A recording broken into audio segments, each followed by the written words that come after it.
সব কিছু হচ্ছে কর্পোরেট এলাকা। দেখছো এখানে বাসার জন্য হচ্ছে যে আবাসিক এলাকাগুলো।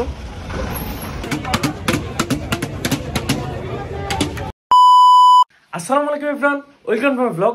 সো আজকের ভিডিওতে আমি যাচ্ছি বাসা খুঁজতে, তাও আবার মতিঝিলের মতো জায়গায়। সো আজকের ভিডিওতে আপনাদের দেখাবো যে আমি সেখানে গিয়ে বাসা আদৌ খুঁজে পাই কিনা। তো ভিডিওটি শেষ পর্যন্ত দেখতে থাকুন।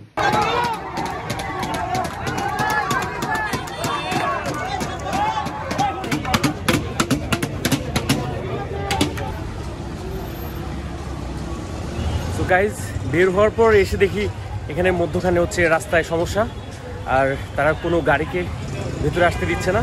তাদের সাথে কথা বললাম কেন এই সমস্যা। কয়েকজন আমাকে বলেছে যে রোজার পর থেকে শুরু করে তাদের এখানে পানির সমস্যা, তবু এটা সমাধান হচ্ছে না। দেড় ছয় তারা আজকে রাস্তায় নেমেছে এইভাবে, পুলিশও দেখেছি, তারা কোনো ব্যবস্থা গ্রহণ করছে না। এই এলাকাটি সম্পর্কে আরও কিছু কথা আপনাদের বলি। এটি হচ্ছে ভাসানটেক এলাকা। এটি এই পাশে দেখতে পাচ্ছেন তারকাটার বেড়া। এটি হচ্ছে ঢাকা ক্যান্টনমেন্ট, আর ঢাকা ক্যান্টনমেন্টের পাশ ঘিরেই হচ্ছে ভাসানটেক। আর এই জায়গায় হচ্ছে মূলত পানির সমস্যা।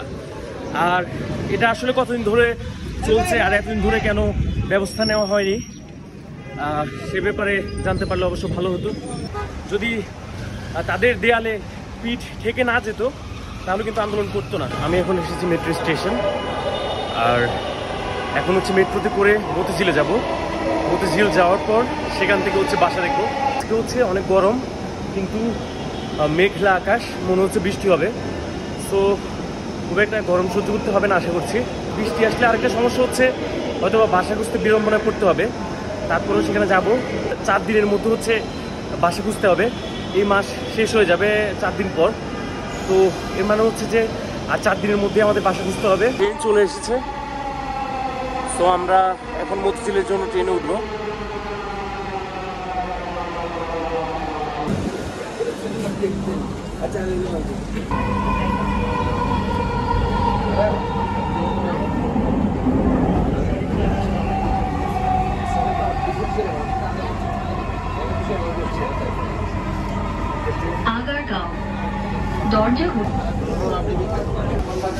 ঢাকা মেট্রো 2বার ধন্যবাদ দেয়, একবার মতিঝিল নামলে আর একবার হচ্ছে উত্তর নামলে। তো এখন আমরা মতিঝিল এসে পৌঁছেছি। দাঁড়িয়ে আছি র্যাপিড পাসের লাইনে।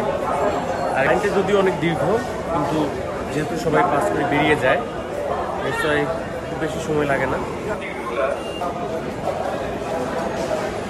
মোটা এটা শেষ মাথায় দিয়ে আসার সময় আমাকে একজন বলতেছে ডলার নিড ডলার।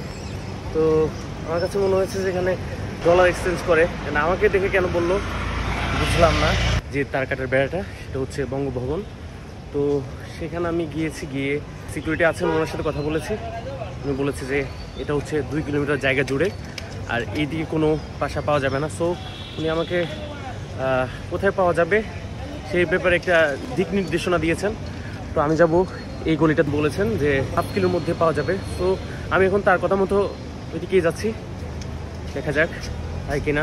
বৃষ্টির ফোঁটা পড়ছে, মনে হচ্ছে যে কিছুক্ষণের মধ্যে বৃষ্টি নামবে। তো দেখা যাক যে কতটুকু কভার করতে পারি আর আদৌ পাই কিনা বাসা। বঙ্গভবনের ডান দিক থেকে হচ্ছে সেদিকে অনেকখানি গিয়েছি, অ্যান্ড কোনো বাসায় আমার চোখে পড়েনি। তো এখন আমি আসলাম হচ্ছে শাপলা চত্বরে বাম দিকে যে রাস্তা সেদিকে, আর এর মধ্যে হচ্ছে বৃষ্টি নেমে গিয়েছে। তো এখন এইদিকে কিছুক্ষণ দেখবো, দেখার পর হচ্ছে এদিকে পুরোটা কাভার করে এদিকে না পেলে হচ্ছে অপোজিটে যাব। আরেকটা জায়গা আছে আবাসিক এলাকা, সো এদিকে একটু যাই। বৃষ্টি কিছুটা কমেছে। তো আমি হচ্ছে এই যে পেছনের বাসাটা দেখেছি, দেখার পর সেখানে গিয়েছি, কেয়ারটেকারের সাথে কথা বলেছি। তো উনি এমন এক ভাব নিয়ে কথা বলছিল, মনে হচ্ছে যে আমি ফ্রিতে থাকার জন্য, অর্থাৎ কোনো কী বলবো, মানে ফ্রিতে থাকার জন্য এসেছি। ওনার কথাবার্তা শুনে এটাই মনে হয়েছে। তো উনি একটার বেশি 2টা কথা বলেন না। তো যাই হোক, এটা হচ্ছে নিচ তলায় ছিল আর অনেক বেশি ডার্ক, দ্যাটস ওয়াই হচ্ছে ওখান থেকে চলে এসেছি। তো এখন আর সামনের দিকে এগোই। কিউট গলি, যে গলিতে ঢুকেছি সেটি হচ্ছে কিউট গলি, 15 থেকে 22 নম্বর বাসা। তো এই কিউট গলিতে দেখি একটা কিউট বাসা পাই কিনা। আর যতগুলো বাসায় দেখছি যে কোনগুলো হচ্ছে অনেক বড়, কোনগুলো হচ্ছে তারা নিচতলা খালি আছে, আর এভাবেই আর কি। তো মনের মতো এখন একটু পাচ্ছি না।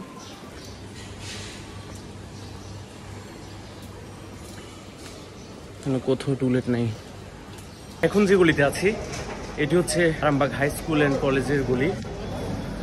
এখানে বেশ কয়েকটি বাসা দেখেছি, কিন্তু একটা বাসাও মনের মতো হয়নি। দেখা যাচ্ছে যে বাসার মধ্যে অফিস, বাসার মধ্যে বিমা অফিস, ব্যাংক, কি কি, তো একটাও পছন্দ হয়নি। এখন যে জায়গাটি আছি এটি হচ্ছে কবি জসিমউদ্দিন রোড, উত্তর কমলাপুর। তো এখানে এসে আমি শুধুমাত্র একটা টুলেট দেখেছি, অ্যান্ড সেখানে কল দিয়েছি, অ্যান্ড তারা এটা পর্যন্ত জিজ্ঞেস করেছে যে ফ্যামিলি মেম্বার কতজন, অর্থাৎ যদি বেশি মেম্বার হয় তখন হচ্ছে হয়তো না করে দিত। তো আমি বলেছি যে 2 জন আর হচ্ছে একটা বেবি। তো এখন হচ্ছে তারা বাসাটি দেখার জন্য বলেছে। তো এখন সেই বাসার দিকে যাচ্ছি। তো গাইজ, সেই বাসাটা দেখলাম এবং এর সাথে আরও কয়েকটা বাসা দেখলাম, যেগুলো হচ্ছে মানে মানুষ থাকার মতো অবস্থা না।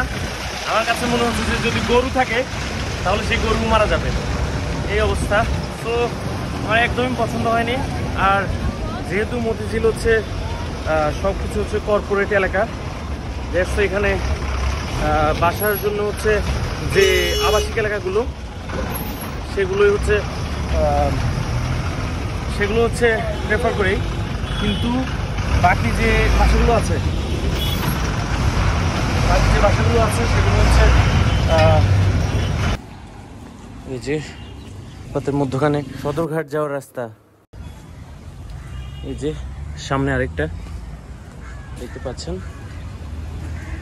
তাদের মধ্যে ম্যানহোলের ঢাকনা নেই, এরকম।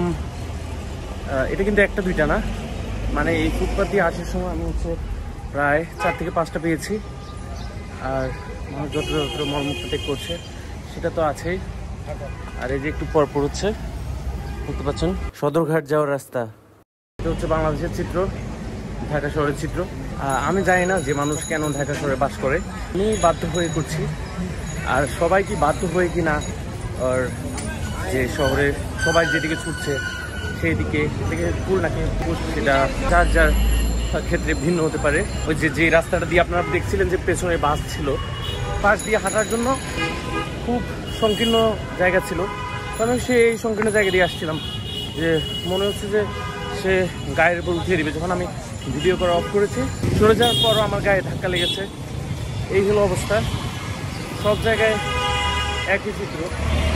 কিছু কিছু জায়গা আছে যেখানে এমন না, কিন্তু এই জায়গাগুলো হচ্ছে নোংরা তো আছেই, তাছাড়া হচ্ছে বসবাস অযোগ্য আমি বলবো। তো এখন যাচ্ছি হচ্ছে মতিঝিল আইডিয়াল বালক উচ্চ বিদ্যালয়ের অপোজিটে, অর্থাৎ দক্ষিণ শাহজাহানপুর নুমদিপাড়া মেবি এটা। তো এইদিকে একটু ঢুকে দেখবো যে বাসা পাওয়া যায় কিনা। গাউসুল আজম রেলওয়ে জামে মসজিদ।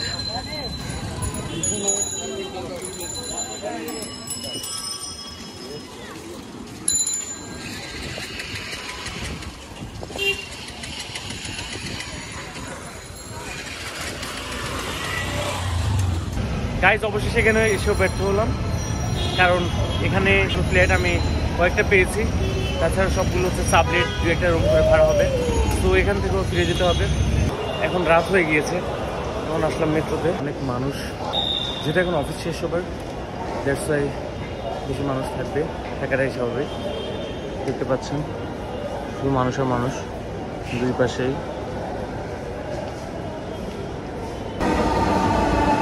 প্রথমবার দেখলাম যে 2টা প্ল্যাটফর্মে 2টা ট্রেন একসাথে আসলো। তো এখন এটাতে উঠবো আমরা। আগে থেকে অনেক মানুষ ভর্তি, জানি না যে এখন আমি আছি কারণ বাজার স্টপেজ, আর এখানে কত মানুষ নামে দেখা যাক। দাঁড়ানোর জায়গা থাকবে কি না সেটাই ভাবছি।